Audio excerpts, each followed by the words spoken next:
Hello, welcome back to the channel. Today I'm going to be making bacon and onion quiche, like with cheese.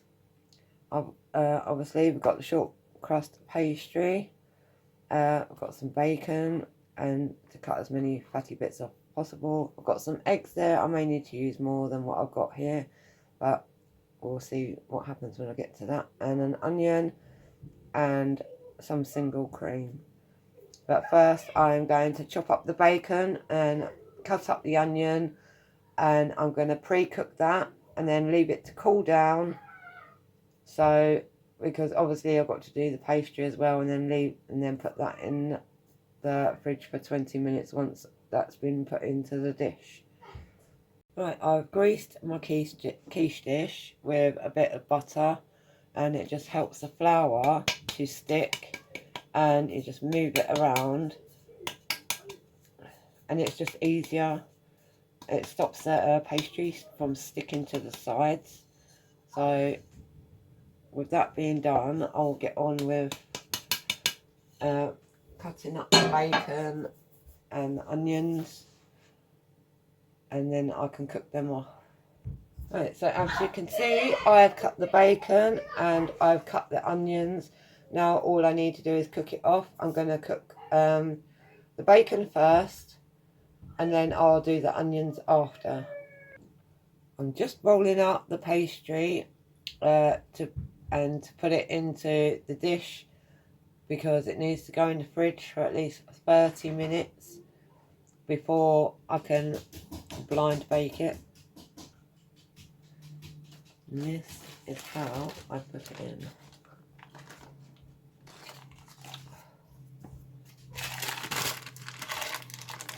Peel this off.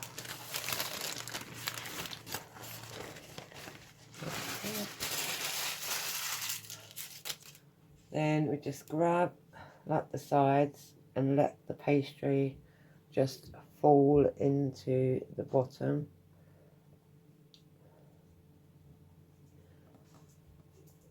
Can give it a little help, you don't, but not too much. And let it all just sink down.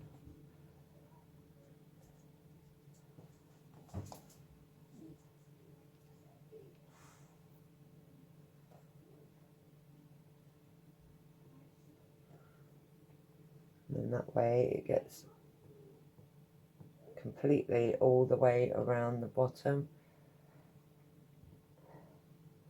Doesn't matter if it crinkles up a little bit, you can always just squish those edges in. But I will at this point, oops, moved it, just use a rolling pin and go over the top. And that is just, it cuts the sides down. I mean, that is all in the corner. And with any excess, if you've got little foil like trays, like little small ones, if you've got any strawberry jam in the cupboard, you can fill them with strawberry jam, and then you can basically make little jam tarts. I'm going to I've floured this just so I can press it in a little more, so it's a bit more firmer. Oops. I've got pots and pans hanging above my head and I keep headbutting them. Need all my brain cells. But like I say, you can keep that dough, and then even like the next day you can actually use it just to, I don't know, get the children to help and just make some little jam tarts, or if you've got any lemon curd lying around, lemon curd tarts, blackberry tarts, anything will do. Right, so I'm going to put this in the fridge now and leave it for at least 30 minutes. It's just so the pastry cools down, and then I'll be able to, after that, blind bake it. As you can see, the bacon's cooking away, and there seems to be like quite a bit of moisture that's come out of it. but we don't want to overcook it so it's crispy. We just need it so it is properly cooked, and any like moisture that's come out of it in the pan, like once it's evaporated, then the bacon's definitely good enough to put in the quiche. And you can use any bacon, you can use streaky bacon, or you can even use ham. I used to do it with ham quite a lot actually, and it turns out just as nice. You don't necessarily need bacon. I used to do all different types of quiche. I used to do mushroom ones, pepper, tuna and sweet corn. You can put whatever you like in it. I think broccoli would be actually a nice one. Broccoli, onion, cheese quiche, I think that would turn out quite nice. So I'm just going to let that all cook off, and then I'll be cooking off the onions afterwards. So now the onions are in to cook, and I'll cook them off. This is the bacon, so it's not overly cooked. It's at the right stage. Because also you've got to remember, when it's in the oven, it's still going to cook inside the quiche. So this is the onions and bacon both cooked, and so I'm going to leave them to cool down because I've still got to obviously bake the pastry, but I've still at least got 15 minutes left of that being in the fridge. Right, I'm just going to prick, now it's out of the fridge, I'm just going to prick it with a fork.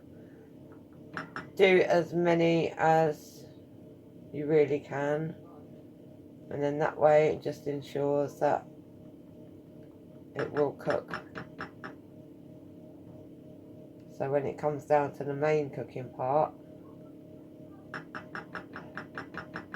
then you know all underneath, like the pastry, is going to be completely cooked rather than it being soggy. I don't like soggy. I'll still eat it if it's soggy, but it's not as enjoyable, I don't think. So I've pricked out as much as possible, and so I'm going to put now the baking sheet in, and it has rice in it.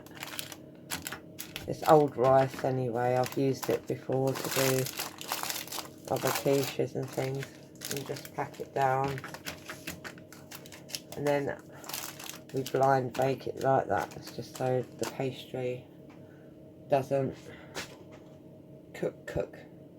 It just pre-cooks it a little bit.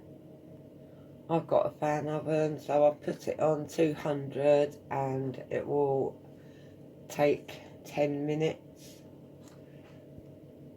Right, so I've now taken it out of the oven, so I'll just remove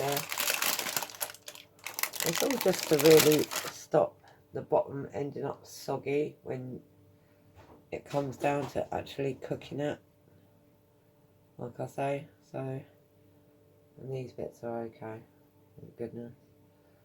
I've done it before and they were cooked before anything else was, so when I put it in the actual oven to cook, it all went, well, it looked like it was burnt, even though it wasn't.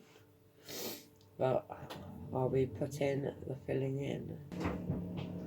Right, I've just preheated my fan oven to 160, and I'm going to now put everything that I cooked before into the bottom of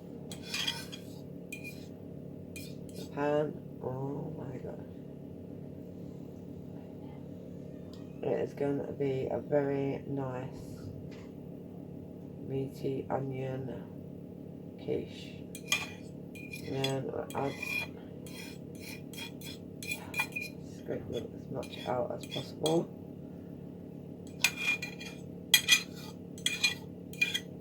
And then once we've done that, then I'm just going to get the bowl and I will add my eggs. Let me move this over. Normally with this like size pan, I do have to use quite a few eggs. So I'll do 1,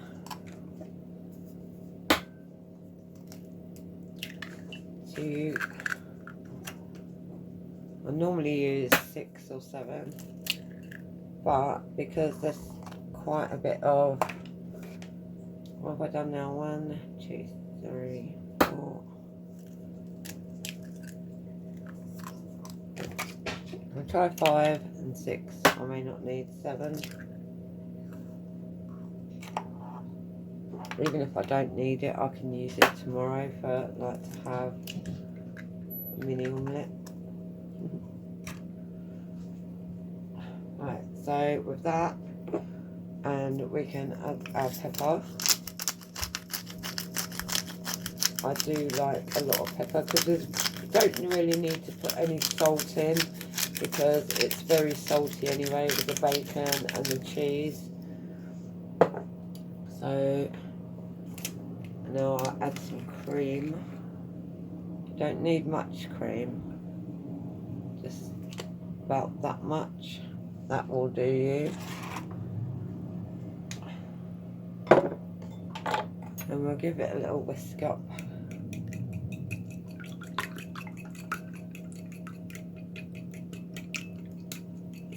And if I need some more egg, I will just put some more egg in it. If I don't, then, or even if, like I say, if I don't use it, or I can use it for something else. My household is very fussy. Not everyone likes the same thing, which is a bit of a headache, to be honest.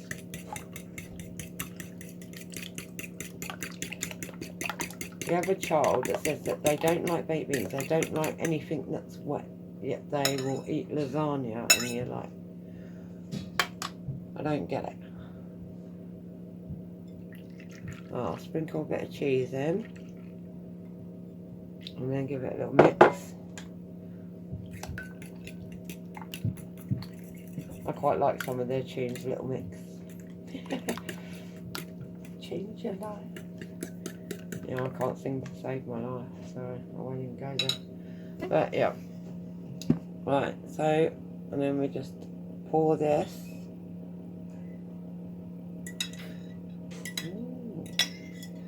How many eggs did we use? We used about 6 eggs, wasn't it? And yeah, because it will end up. Opal! Trying to nick food off the side, cheeky little monkey. You're a cheeky dog. Cheeky dog. Yeah, so now that's on there, you can add a little bit more cheese on the top if you'd like to.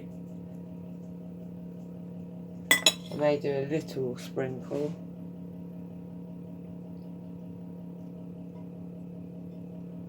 Little sprinkle. I just like cheese. It used to be my most favourite thing to eat. So with that like that, I mean, that's good enough because it will, like once it starts cooking, it will rise up a little bit. Oh, that's going to be so nice. I'm really excited. I haven't made a quiche in so long. I'm just, if it was to go wrong, I'd be devastated. Right, I'm just going to get a bit of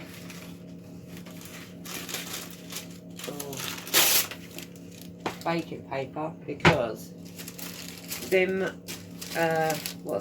pastry brushes that I bought, they all fell to bits. Literally within a couple of days of having them, they all fell to pieces. All the stuff was falling out, and all the little bristles were falling out. Just use a bit of baking paper, honestly. I'm just using like the egg that was left in the pan, to be honest. Right, and with that, we can put it in the oven. And it's mainly to just check on it. Like, you take it out after a certain amount of time and then just check it. I mean, obviously, wait for the top to start going a golden colour. And once if you think it looks solid, you'll know if it's not, because when you take it out, it will have a wobble to it. So you'll know, no, it's nowhere near done.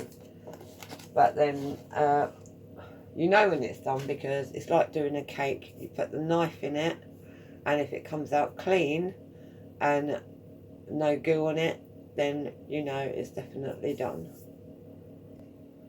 Right, I'm just taking it out of the oven to just check it. So you just put a knife in the middle, and if it comes out clean, which it says, ta-da. No, that's not completely, actually. Tell a lie. Put it back in for a few minutes, and then it should be cooked. So I believe the quiche is now done. See, the knife comes out clean now. And I'm just going to leave it to cool down, and then I will slice it. Alright, I'm going to cut it, and we'll see just how good it has turned out. I'll just do a little slice. Ow, that's still really hot. I will never learn.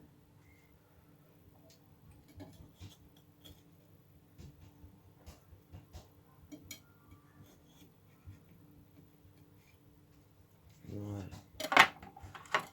Moment of truth.